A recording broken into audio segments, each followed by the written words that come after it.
സാഹിത്യത്തിന് പുതുഭാവം നൽകിയ സാഹിത്യകാരി, മലയാളത്തിൻ്റെ സ്വന്തം മാധവിക്കുട്ടി എന്ന കമല സുരയ്യ.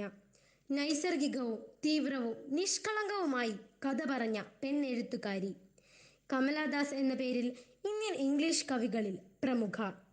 ചിരപുരാതന സംസ്കാരത്തിൻ്റെ ഈറ്റില്ലമായ ഏഷ്യൻ സമൂഹത്തിൽ സംഭവിച്ച ഏറ്റവും പുതിയ വിപ്ലവ വിസ്ഫോടനമെന്ന് ടൈം മാഗസിൻ വിശേഷിപ്പിച്ച എഴുത്തുകാരി. അന്നുവരെ നിലനിന്നിരുന്ന ആദർശ വനിതാ സങ്കല്പത്തെ മുഴുവൻ തൻ്റെ ഉടലിൽ നിന്നും ആത്മാവിൽ നിന്നും കുടഞ്ഞെറിഞ്ഞുകൊണ്ട് ചിറകുവെച്ച ഉന്മാദം പോലെ ഒരു സ്ത്രീയുടെ കുതിർച്ചയും ഉണർച്ചയും കണ്ട് 70കളിലെ സമൂഹത്തെ സംഭ്രമിപ്പിച്ച എഴുത്തുകാരി. മലയാളത്തിലെ ഓർമ്മ പുസ്തകങ്ങളിൽ ഒന്നാമത് നിൽക്കുന്നതാണ് മാധവിക്കുട്ടിയുടെ നീർമാതളം പൂത്തകാലം. വർത്തമാനകാലത്തിൻ്റെ പടർന്നൊഴുകുന്ന നിർജീവിതയിലേക്ക് നിഷ്കളങ്കവും ഗൃഹാതുരത്വമുണർത്തുന്ന ഓർമ്മകളുടെ പുതുമഴയുടെ സുഗന്ധം നിറച്ചുകൊണ്ട് നിറഞ്ഞു പെയ്യുന്ന മാധവിക്കുട്ടിയുടെ നീർമാതളം പൂത്തകാലം എന്ന രചനയുടെ വൈകാരിക തീക്ഷ്ണതയിലേക്ക് ഒരൊത്തുനോട്ടവുമായി ഇതാ ഞങ്ങൾ അവതരിപ്പിക്കുന്നു.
দক্ষিণা গঙ্গার পানে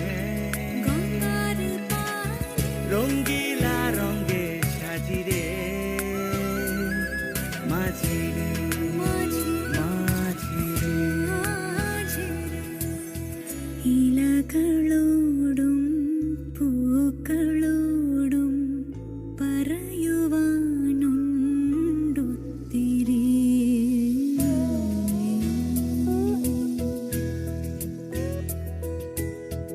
ഉഴുത മണ്ണിൻ ഗന്ധമേൽക്കാൻ നനയുവാനുണ്ടുൾക്കൊതി. ഇലഞ്ഞി മരത്തിൻ കൊമ്പിൽ കുറുകും പക്ഷി, നീലാഞ്ജന പക്ഷി. അറിയുന്നു നിൻ ഹൃദയമിടിപ്പും ഇടനെഞ്ചിൻ ചെറുചൂടും. നീർമാതളപ്പൂവിനുള്ളിൽ നീഹാരമായി വീണ കാലം, നീലാംബരി രാഗമായി താനേ നുകർന്ന നവനീതം.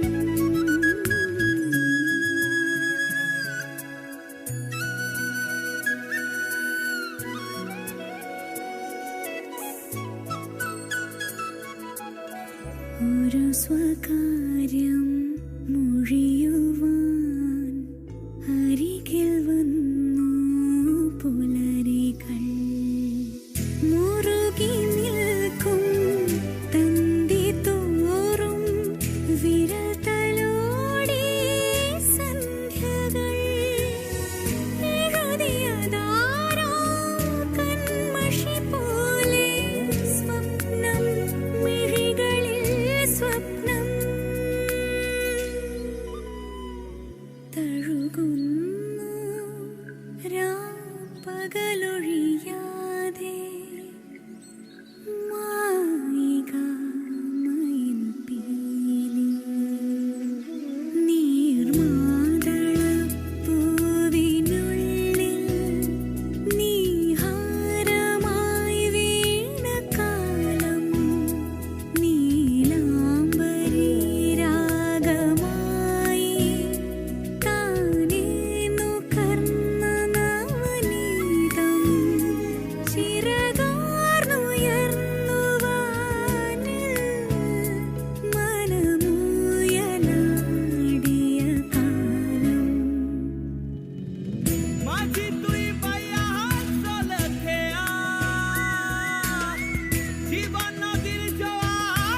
এরি হাসি চোখেতে প্রিয়া থাকুক হিয়াতে দুজন